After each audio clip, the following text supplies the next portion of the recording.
आचार्य पाठ साधु है परमेष्टिपण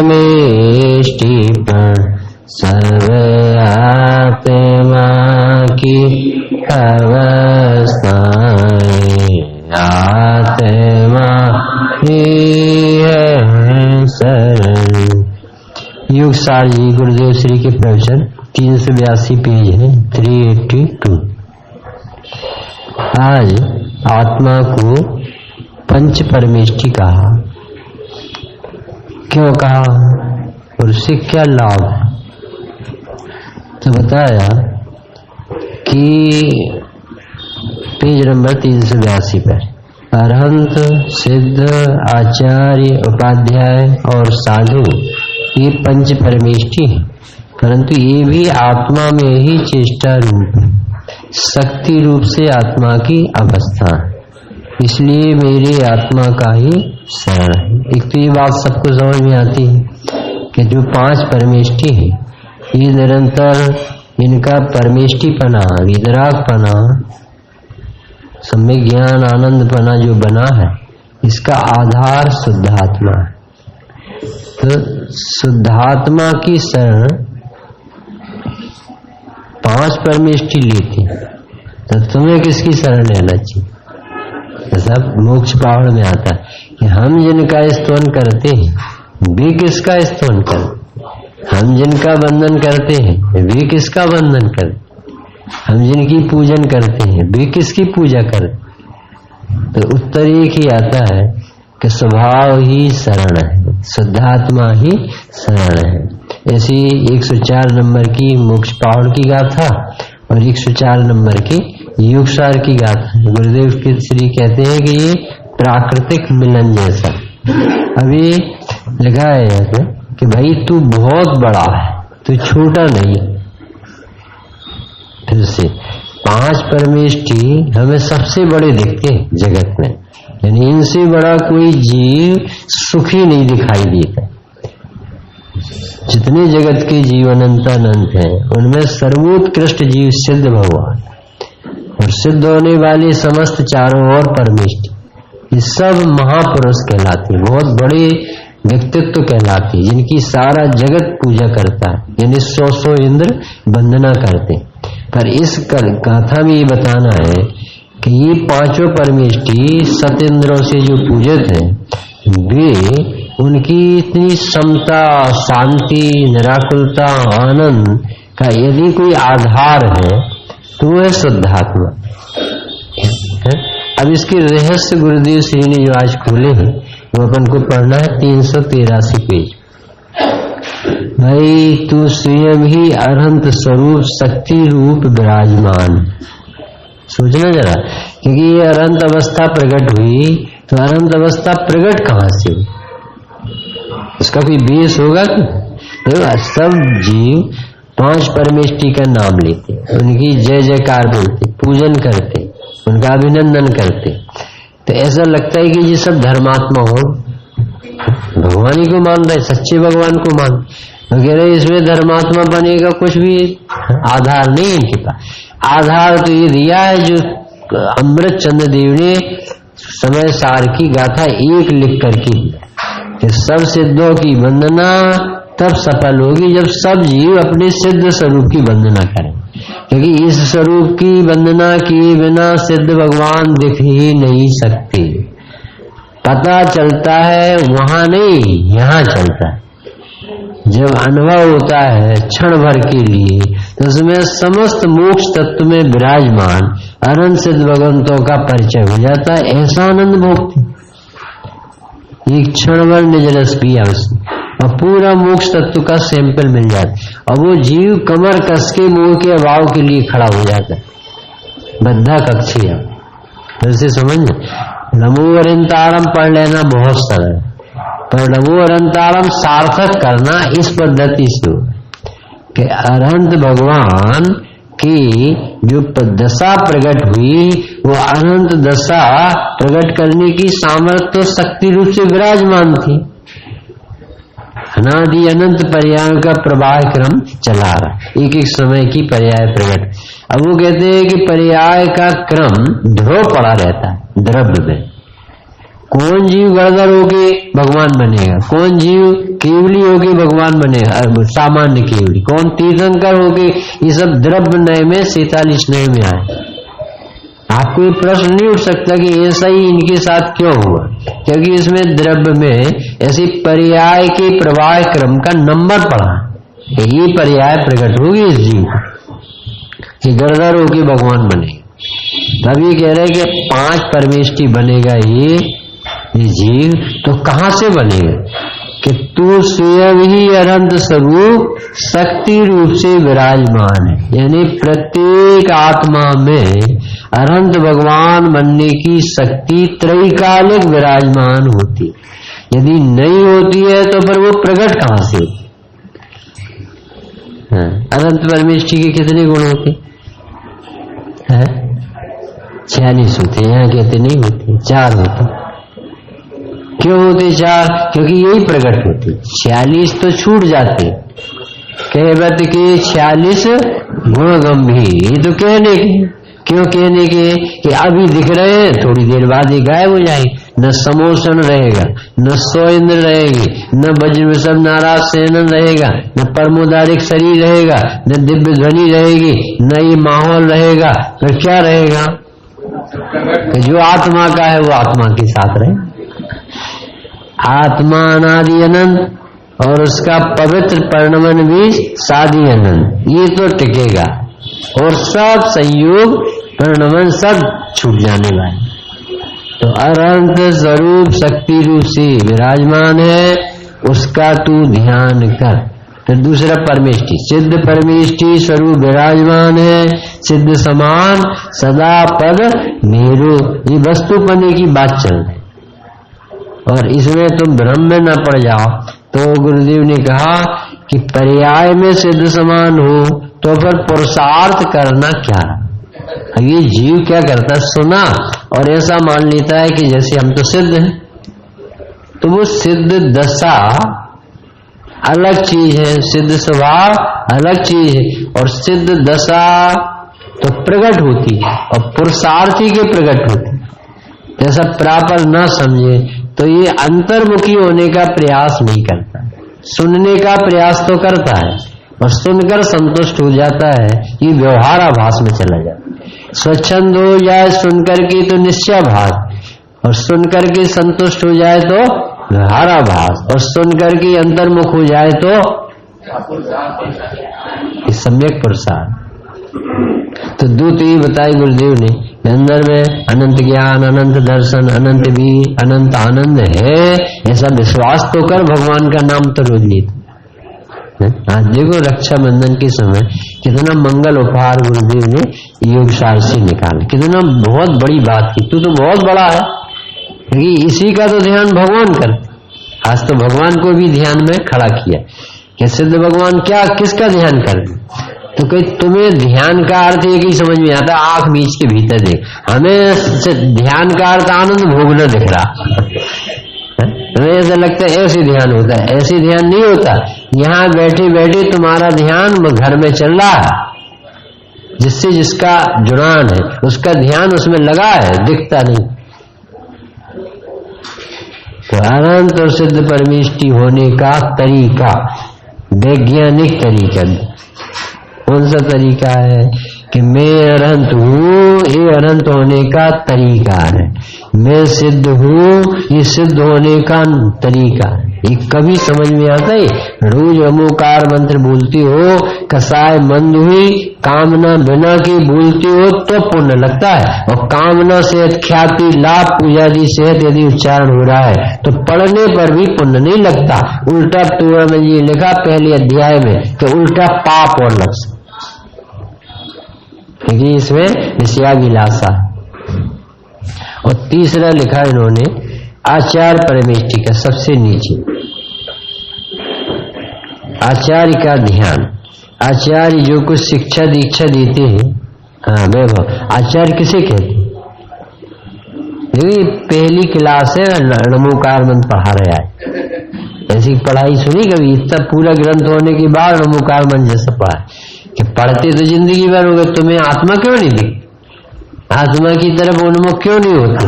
इसका अर्थ तुम्हें विश्वास नहीं कि भगवान अंतर्मुखी है इसलिए सुखी।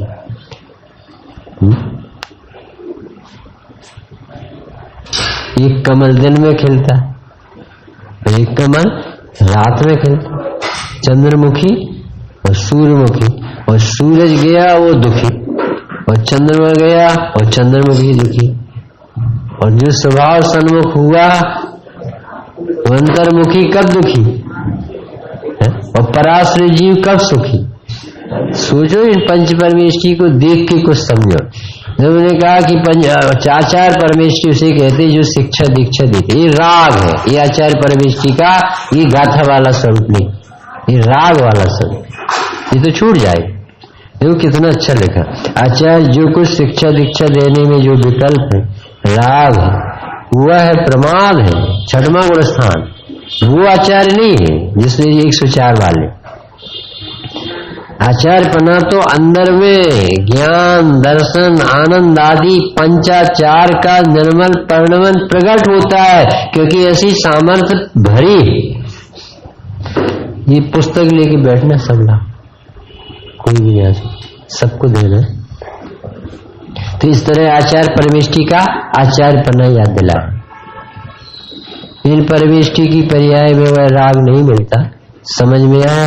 रमूलुई शब्द आयरी आड़म का। फिर वह उपाध्याय का सुनो, ऐसे 384 में ऐसे आचार्यों को इस प्रकार वीतरागी पर्याय द्वारा आचार्य को पहचान कर उसका अंतर में तल्लीन हो जाना, ये स्वयं ही आचार्यपना। उपाध्याय किसे कहते हैं?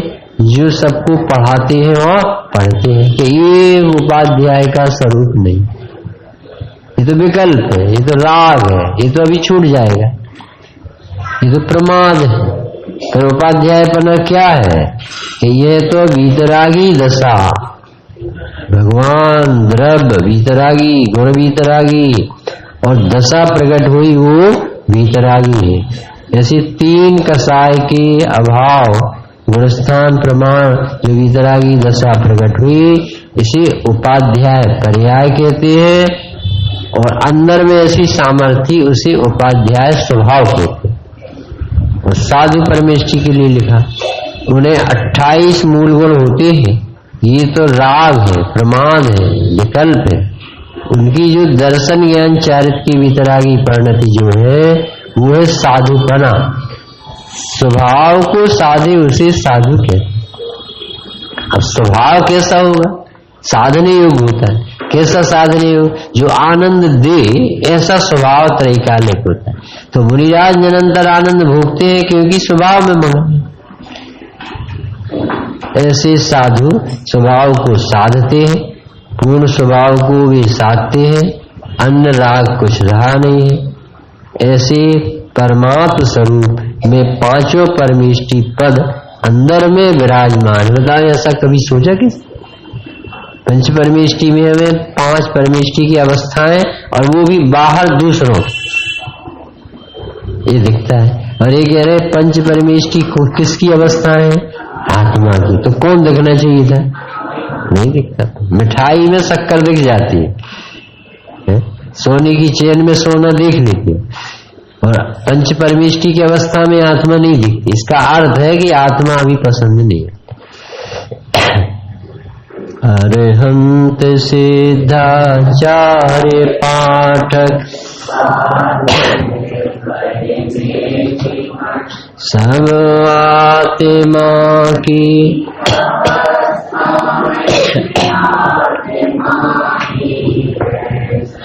अपन को कल अभय जी का लाभ मिलेगा रक्षाबंधन का। अभी अपन ये रक्षाबंधन पर्व की जो पूजन की है ब्रह्मचारी रविंद्र जी द्वारा, इसको भी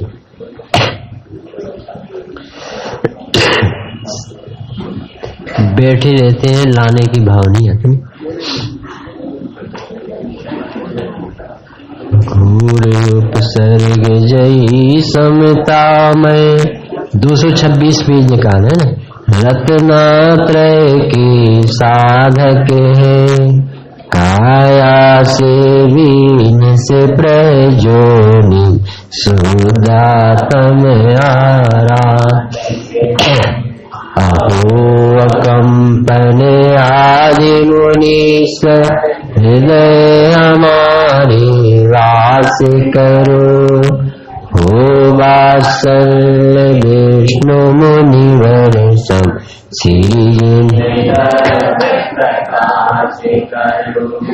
दो प्रकार के मुनीश्वरों की पूजा है ना। दो प्रकार के कौन से? एक तो रक्षक के रूप में विष्णु कुमार मुनिराज आपका, और एक 701 मुनिराज या 700 जो भी, वो अकंपनाचार्य आदि जो ध्यान में विराजमान। एक आत्म साधना में निमग्न मुनीश्वर है, उनकी पूजन है, भक्ति है, आराधना है। और एक मुनीश्वर जो विष्णु कुमार वात्सल्य के नाम से जाने जाते। तो घोर उपसर्ग जयी यानी उपसर्ग हुआ ये असाता का उदय, जयी हुए ये पुरुषार्थ। क्या पता है कि जयी हुए कि समतामयी आनंदमयी जीवन जी लिया, उतने दिए। उपसर्ग में जो दिखाई देता था कि ये उपसर्ग करता है और ये उपसर्ग सह रहे, इसमें क्या बताया? क्या उपसर्ग वाली ने अपने ऊपर किया तो वो जल रहा था, देह जलती थी मुनियों की और कसाय से आत्मा जलती थी बलि। दो प्रकार की घटना घटे आमने सामने। मुनिराज की देह जलने पर भी वे आनंद भोगती और उसकी देह नहीं जलने पर भी वो आग की लपटों में झुलस रहा। और मुनिराज को विकल्प में उसकी दया आती थी, उसी विकल्प में उनके ऊपर क्रोध आता। और जिन मुनिराजों को देखा जाए तो गृहीत मिथ्या भाग जाता है, अगृहीत भाग जाता है, आत्मा दिख जाती। और मुनिराज को देख करके कसाया समझ में आया। स्वतंत्रता का भी ज्ञान जनवाणी कराती कि कोई किसी को सुखी दुखी कर सकता ही, धर्म भी नहीं करा सकता, धर्म भी नहीं करा सकता। तो हमारे शास्त्र मुनिराज घोर उपसर्ग जही समतामयी रत्नात्रय का इन्होंने साधन करके लाभ उठाया। काया से भी निष्प्रही रहे और शुद्धात्मा के आराधक रहे। ऐसे अकंपन नाम को सार्थक करने वाले अकंपन मुनि थे। कितने मुनि अकंपन थे? 700 मुनिराज अकंपन थे। ऐसे हृदय हमारे वास करो। हृदय वास करो यानी हमें यही मार्ग स्वीकार है, समता से रहना, वितरागता प्रकट करना, बहस नहीं करना, दूसरे पे दोष नहीं लगाना, अपना शत्रु बाहर नहीं खोजना, अपनी परिणति मलिन ना हो जाए, ना हो पाए, ऐसी आराधना हमारी हो। इसका नाम है मुनीश्वर की जय हो, हमारे हृदय में वास कर। ऐसे पर दूसरी मुनि है वात्सल्य मुनि, वात्सल्य अंग के धारी विष्णु कुमार मुनिराज। ये इन्होंने जैन शासन को प्रभावित कर, यद्यपि व्यवहार अंग में प्रसिद्ध हुए, ये परमार्थ नहीं है जो इन्होंने उपाय निकाला था, परंतु उस समय ये बहुत आवश्यक था।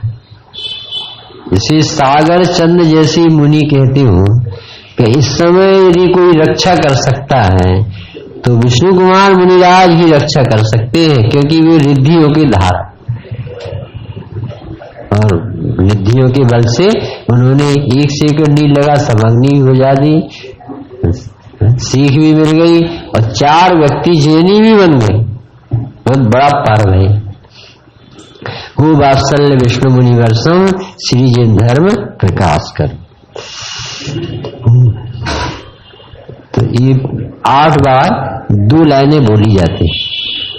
प्रासुक जल से पूजा करती रोम रोम साया है। हो सहज वात्सल्यमयी जन शासन मन को भाया है।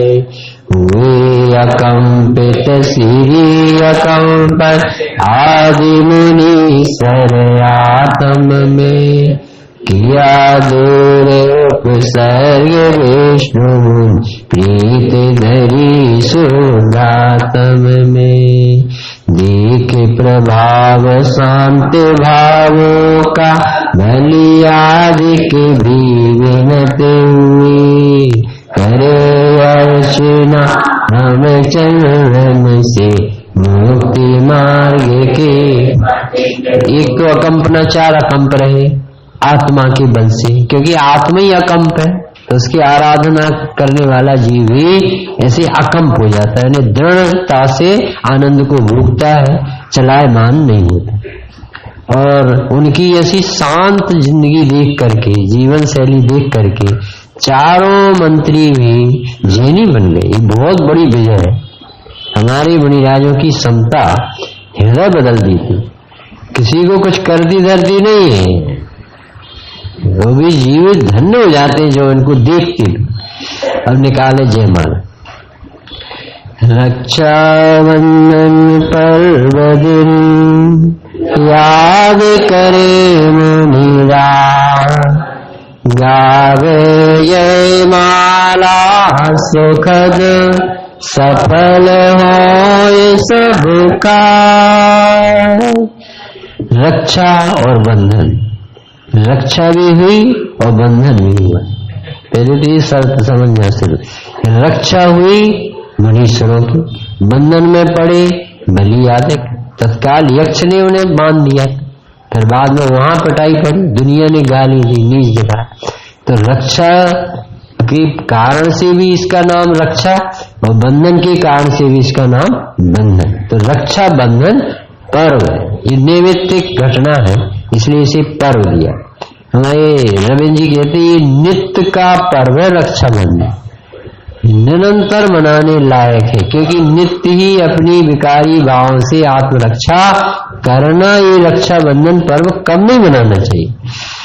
अभी तो ये नैमित्तिक घटना घटी इसलिए उसे याद करते। तो रक्षाबंधन एक समय था, मुनीश्वर व्रतनाथ भगवान का काल था। रामचंद्र जी तो बहुत बाद में हुए, और मुनीश्वर व्रतनाथ भगवान के काल में ये मुनीश्वर हुए और उनने ऐसी विजय पाई थी। जय मुनि जीवन आनंदमयी, पर से प्रसुधात्मयी, है परम जितेन्द्रिय ज्ञानमयी, है परम तृप्त वैराग्यमयी,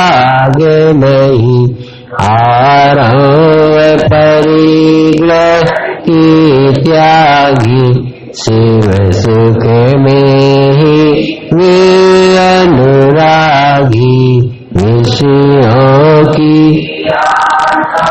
वीन रही, संतुष्ट परिणति में। दो तरीका सीखो आप कि रक्षा कैसे की जाती है, क्या बंधन है और क्या रक्षा करने का उपाय। तो पहली लाइन में लिखा, जय हो मुनीश्वरों की जय हो। क्यों जय? इनका जीवन रक्षित है, इनका जीवन ऐसे ऐसे संकटों के परीक्षाओं के प्रसंग बनने पर जय प्राप्त करने, जय हो उनके जीवन की। इनकी रत्नत्रय, इनका जीवन क्या है? शुद्धोपयोग इनका जीवन, रत्नत्रय जीवन है, आत्मा का आश्रय जीवन, समता जीवन है, अकर्तृत्व जीवन है, निराकुल रहना। जगत को देख के आश्चर्य हो जाता है कि ऐसे होते स्वावलंबी, स्वाधीन जीवन जीने वाले। ऐसे मुनीश्वरों की पहली लाइन में जय बोली, जय हो प्रभु, हम आपके पथ पर चलने तैयार। हमें भी ये मार्ग समझ में आ गया। संसार में पराधीनता में, लड़ने भिड़ने में, कसाय करने में, दूसरों को दोष लगाने में कोई सुखी नहीं हुआ है।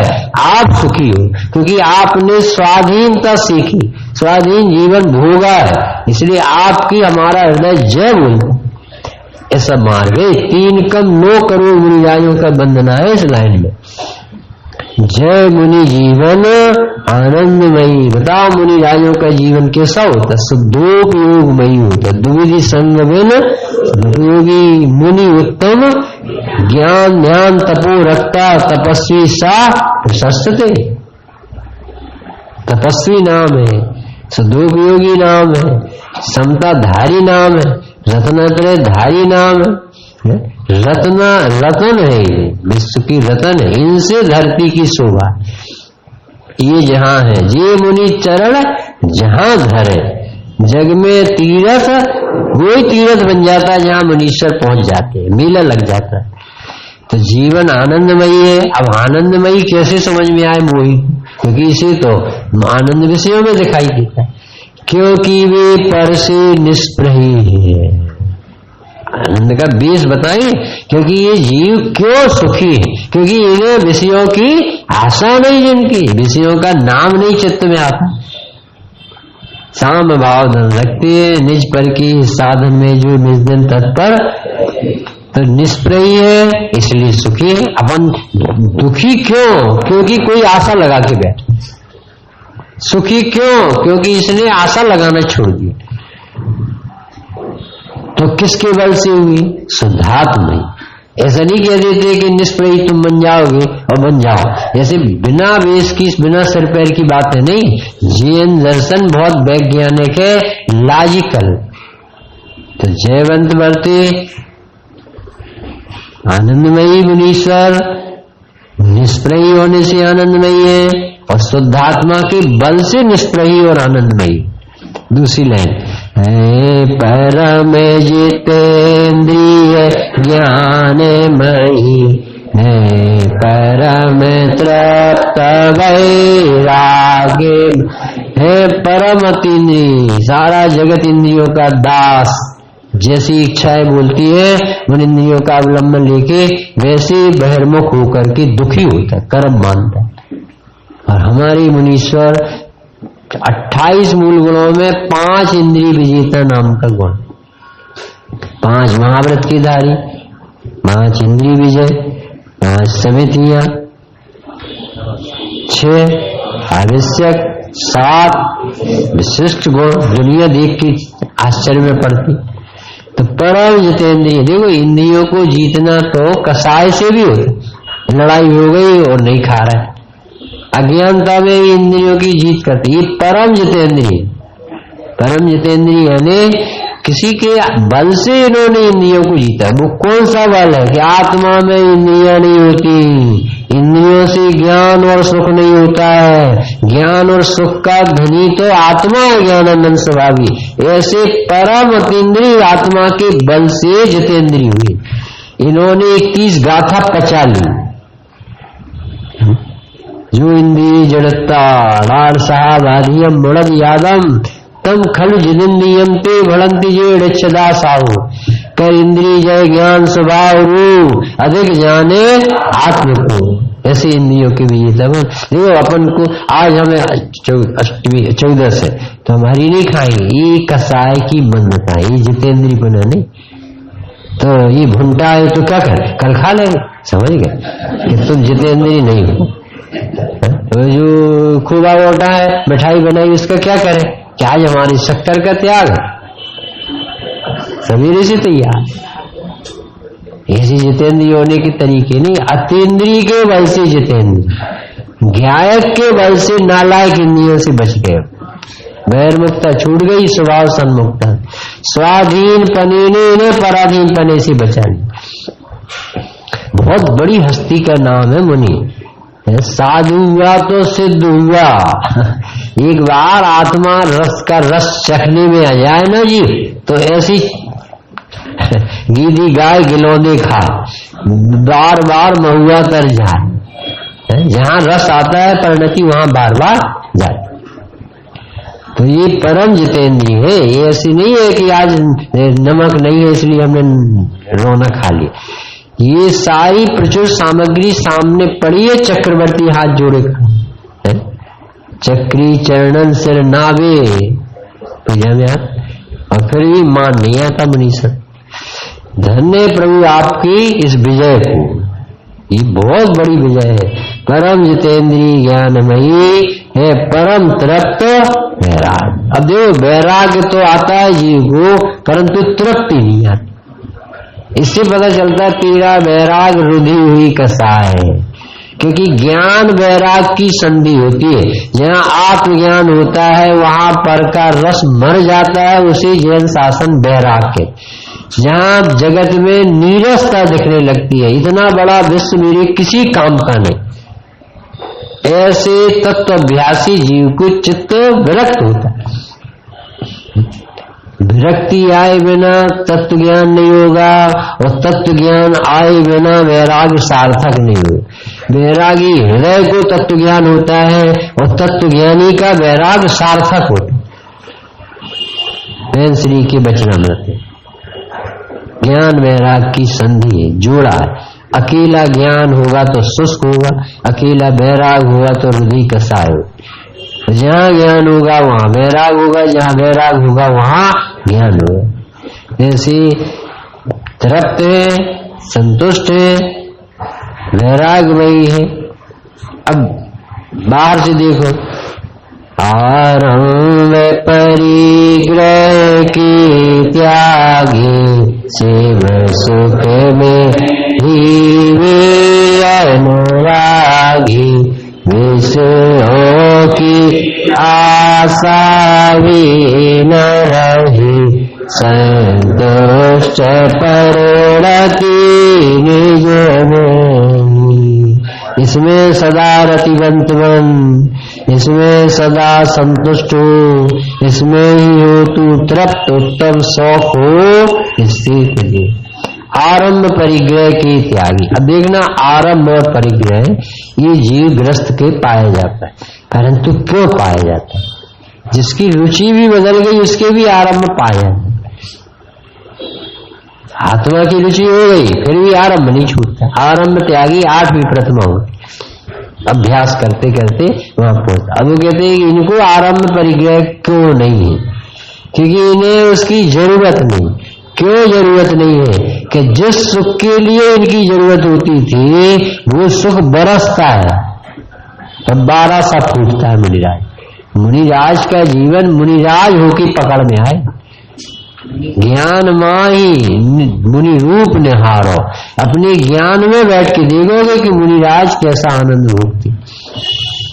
तो आरंभ और परिग्रह ऐसे पाप जो ग्रस्त दशा में नहीं छूटते हैं, जब ये सहन नहीं होते तब मुनि दशा लेता है। अब हमसे नहीं पानी भरा जाता, अब हमसे चूल्हा नहीं जलाया जाता, अब हमसे पिसाई साई छनाई बनाई और झाड़ू लगाना अब हमसे नहीं होता। अरे चौथे गुलस्थान वाला निहाल भाई कहता था, मुझे बेकार का समझ करके और 2 रोटी देना हो तो दे देना, तो मुझसे अब ये नहीं होता जो जगत में हो रहा। इतना आरंभ का परिग्रह का परिणाम तो चौथे गुलस्थान में ढीला पड़ गए। धन्य हमारे मुनीश्वर जिनके परिग्रह 24 वेद त्याग करे मुनिराज जी। तृष्णा भाव छेद घटती जान जाए। उत्तम आकिंचन गुणगानो परिग्रह चिंता दुखी मान। जितना परिग्रह बढ़ाओगे उतना उपयोग खराब होगा, जितने सिमटोगे लोक में भी, जितने जिसके कम घर में गृहस्थी में प्रपंच होते हैं उतने जीव निराकुल होके मंदिर समय पे आ जाते हैं। जिसके बहुत काम बड़े बड़े रहते वो मंदिर में नहीं बैठ सकता। सवेरे इतने लोग आ जाते, शाम को देखो आप क्यों नहीं आते मुकेश? वही उत्तर है, उलझाए जी वो कुछ दम है। तुम कितना जोड़ोगे अंबानी बनोगे तो भी दुखी रहोगे, क्योंकि इस जड़ में सुख ही नहीं। आरंभ परिग्रह के त्यागी होती है। किस लिए त्यागी होती है? क्योंकि धन नगन पर धन नगन ठाणे सुर असुर। तो भीतर से भी नगन और बाहर से भी नगन, कुछ है ही नहीं जोड़ने की। पारदर्शिता इतनी बढ़ गई है, कपड़ा पहनने का भाव ही मर गया, नहाए कैसे? ऐसे परिग्रह छूटे, छूटे नहीं है, छूट गए, काम ही की नहीं। शिव सुख में ही वे ये कई धुन है, भाग चंद से लालच लागो। पहुंच नहीं है जहां जम की, जहां यमराज नहीं पहुंच सकता उस पद को पाकर के रहो। यह अर्घ्य समर्पण करके प्रभु निज गुण का अर्घ्य बनाऊंगा और निश्चित तेरे सदृश प्रभु अरहंत ऐसा जीव मुंह की जरा सी परिणति हटी है अनंतान बंदी, इतने में संकल्पित हो जाता है कि अब मुझे संसार में नहीं रहना। तो शिव सुख में ही अनुरक्त चित्त है, विषयों की आशा भी नहीं रही और संतुष्ट रहते, बहुत प्रसन्न रहते हैं। जिस दिन उन्हें अंतराय आता है उस दिन ज्यादा प्रसन्न रहते। क्यों? क्योंकि उतना समय आराधना के लिए और मिले। अभी जीव को आत्मा का आनंद भोगना नहीं आता ना, तब तक उसे ऐसा लगता है अच्छे से खाओ पियो स्वस्थ रहो। और जिस समय आनंद आता है, जब आत्म अनुभव आवे, फिर खाना पीना तो छोड़ो, गोष्ठी कथा कौतूहल बिगटे पुद्गल प्रीति बढ़ते अंतर में भेद ज्ञान अनुशासन जिनका था महान रहते आज्ञा में गुरुवर की मुद्रा जिनकी। मुनिराज के जो संग होते हैं वो अनुशासन प्रशासन में चलते। सास को मुनिराज को आचार्य कंपन देव ने ये आज्ञा दी कि सभी मुनि मौन रहेंगे। तो देखो, जो अस्त्र सुरक्षा का कारण था वही अस्त्र कष्ट पाने का कारण बना संसार। एक अनुशासन में इतनी कमी है। सास तो मुनिराज अनुशासन में रहे, सुरक्षित है, कोई नहीं बोलेगा। आज हमें पता चल गया है कि 4 धर्मद्रोही जीव, भोले जीव, तत्व न समझने वाले आएंगे, बहस करेंगे और अपन सबको मौन रहे। तो 19 शास्त्रों ने अनुशासन पाला, सुरक्षित रहे। और एक व्यक्ति को थोड़ा सा अनुशासन में ढीलपना है, भाषा समिति लुप्त हो गई, अनुशासन नहीं मालूम था। रहती आज्ञा में गुरुवर की, मुद्रा जिनकी थी जिनवर की। बाहर से कैसे लगती मुनिराज, जैसे कोई भगवान बैठा। क्यों? क्योंकि ज्ञान ध्यान में ये बैठे हैं और ज्ञान ध्यान में मुनिराज बैठे। मुनिराज के पास परिग्रह नहीं, भगवान के पास परिग्रह। प्रदीप भैया, मुनिराज में और भगवान में भी डालना ही क्या है? बड़ा नियम सार में निकला था। वो जीव जड़ बुद्धि है, वक्र परिणामी है, जो मुनिराज में और भगवान में भेद डालता है। दोनों को एक सा आश्रय मिला है, दोनों के ध्येय एक सा है, श्रद्धे एक सा है, ज्ञेय एक सा है, आनंद एक जाति का है और दोनों 2 मिनट में एक जगह बैठने वाले। ये जिनवर जैसी मुद्रा होती है। संग सात सो मुनियों का अद्भुत समूहता, वो जैनी नगरी में आया, भूपति दर्शन कर हर्षा। भूपति कौन सा था? नहीं, यानी पर्व आया और अपन कथा भी नहीं पढ़। 7 दिन कैसा प्रसंग था उपसर्ग का, तो 7 दिन ये पकवान बनाना बंद होना चाहिए। बहन को अपने भाई के यहाँ अपने सील की रक्षा के लिए चली जाना चाहिए। पति के पास सील की रक्षा नहीं होगी, अब भाई के पास हो। इसलिए भाई बहन का त्योहार बन गया। भोगों से बचो। कहाँ आए थे मुनिराज? उज्जैनी नगरी में आई। कैसी धर्म नगरी कहलाती। और कौन था राजा वहां का? धर्मा राजा था, उज्जैनी था और 4 मंत्री उसके अजैन थे। मुनि मोहन रही न विवाद हुआ, पर समय लौटते बाद हुआ श्रुत सागर से परास्त होकर देशी मंत्री क्रोधित होकर। ये सब घटना घटी। जरा सी भाषा समिति ढीली पड़ने पर इतनी बहस हुई। यानी जो नियम सार अपन ने पढ़ा था कि साधर्मी से भी बहस नहीं करना, साधर्मी से भी एक सी रुचि वाले इस गद्दी पर, इस मंच पर, इस दरी पर बैठते हो और बहस करने का मानस हो तो मौन हो जाए। कसाय ये वस्तु स्वभाव सहज का धंधा, वाद विवाद करे सो अंधा। तो मुनिराज ने मौन न रखा, विवाद में पड़ गए। उन्होंने कितना खरा जवाब देना पड़ा क्योंकि ऐसी दुष्ट जीव थे ना। तो उन्होंने कहा कि देखो ये पेट भर के बैल चला, ऐसा कठोर शब्द बोला बलि ने। तो मुनिराज ने कह दिया कि बैल पता है किसको भोगता है? जो तेरी मम्मी, तो तेरा बाप हुआ बैल। तू गाय को मां मानता है तो ये बाप हो। ऐसा कठोर शब्द बोलने पर लगा तो ऐसा वर्मा राजा तो खुश हो गए कि मुनिराज ने अच्छी बात कह दी, परंतु ये भाषा बिल्कुल अच्छी नहीं। किसी को भी कठोर शब्द से धर्म नहीं समझाना, बहुत प्रेम से समझे तो समझा, नहीं तो जय जन बोलो। अपन कोई पंडित थोड़ी, जो बड़े विद्वान उनसे समझो।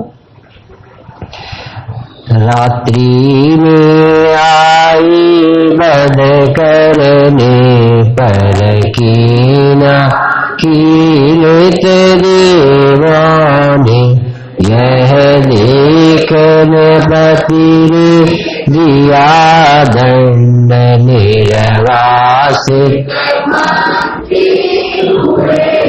ये भी अपना सबको पता है, यक्ष ने कीलित कर दिया। और जब भी चारों मंत्री ऐसे हाथ कीलित मिली तो सारी नगरी ने उनको धिक्कार। बताओ, नगरी ने धिक्कारा, उनकी करतूत ने धिक्कार। हस्तिनापुरी नगरी में आकर सेवा से नप को हर साकर, वरदान धरो हर रूप लिया, हो कर निशंकवा। अभी हस्तिनापुर पहुंच गए। फिर दैव योग से वहां संग आया पा, नया रंग सब नर नारी, पर मंत्री मन में गड़बड़ा। अजय प्रकृति के योग कौन ने भेज दिया उन्हें, और मुनिराजों को कौन ने भेज दिया? समझ में आता? स्वामी जी को पंचम काल में ब्रिज से किसने भेज दिया?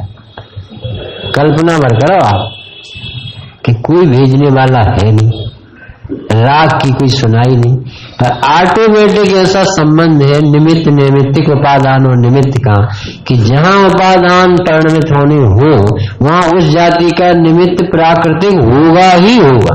तो अब इन चारों को जेनी बनना है और उनके असाता उदय का खिरना, तो वो कोई योग तो बनेगा कि नहीं? तो बना दिया प्रकृति। ये बहुत ईमानदारी से विश्व चलता, कभी किसी को लांछन नहीं लगाना चाहिए। जो होता है सब अच्छे के लिए होता है, ये मंत्र सीखना है इसमें। निमित्त एक ही अविकारी, परिणति सबकी न्यारी न्यारी, वरदान नृपति से लिया मान, पाराज रचाया क्रूर स्वांग। इससे क्या शिक्षा लेना है कि ये वरदान भी बिना विवेक के नहीं दी जाए। जैसे कार्तिकेय स्वामी की माँ थी और राजा कार्तिकेय स्वामी का जो नाना था, उसका पिता बना, उसने एक गंदी बात की थी भरी सभा कि जो सबसे अच्छी वस्तु हो बताओ वो किसे मिलना चाहिए?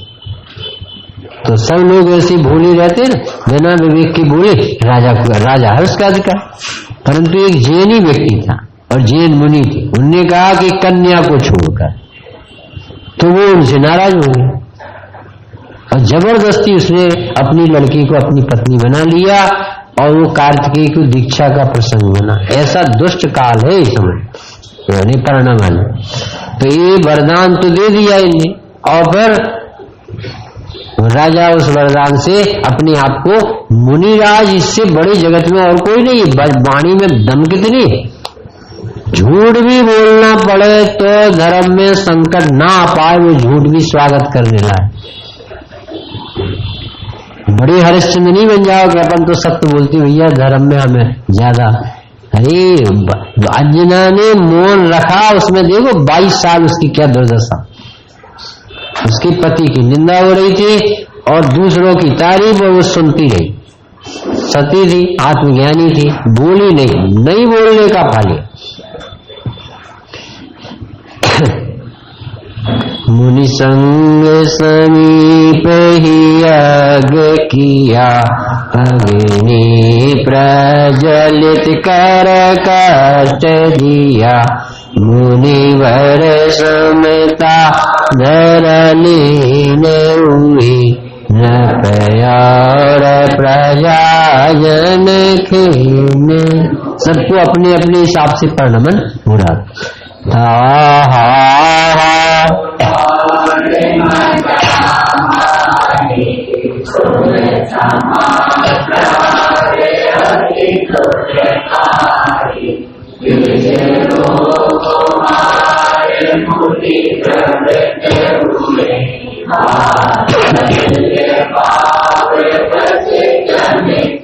अब इसमें एक बहुत बड़ी शिक्षा ये है कि देखो, मुनि का पद बहुत ऊंचा पद होता है और वो ये काम करे जो विष्णु कुमार ने ये किया, तो वो निश्चय धर्म की अपेक्षा इसकी निंदा है।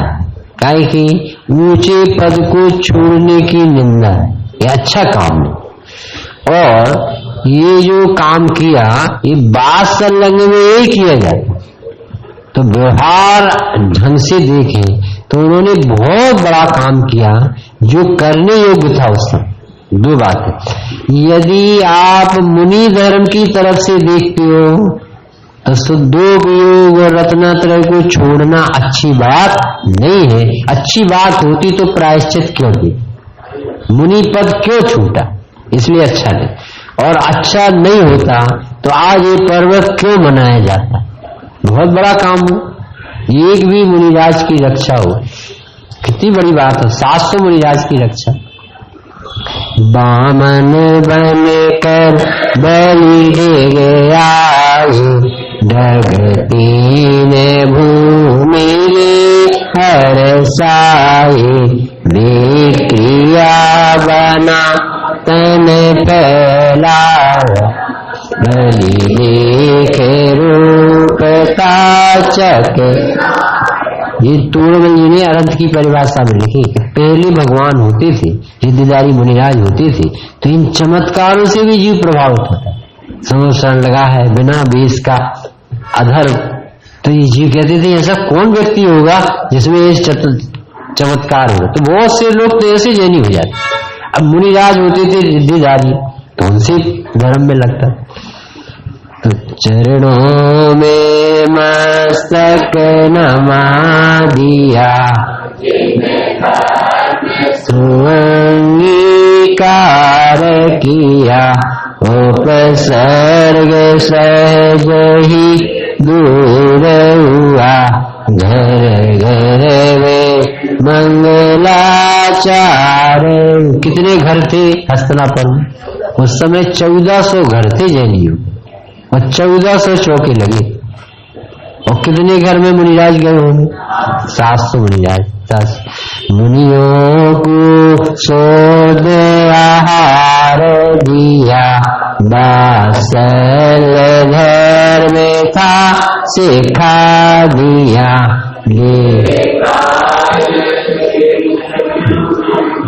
मुनिवर तप द्वारा कर में नाश सतवर, में गति पाई अवकारी हम करे वंदना सुखकारी रक्षावन का पर्व चला हमको शुभ संदेश मिला वात्सल्य सहज ही विस्तारे निसंकित हो समता भारे निरपेक्ष मौन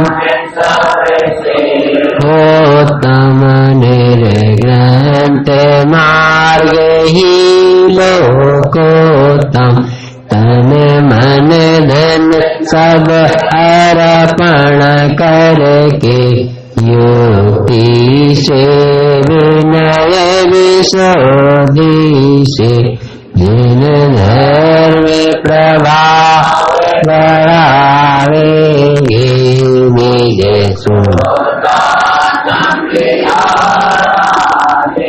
कंपनाचार्य आदि सप्त शतक मुनि भगवंतों की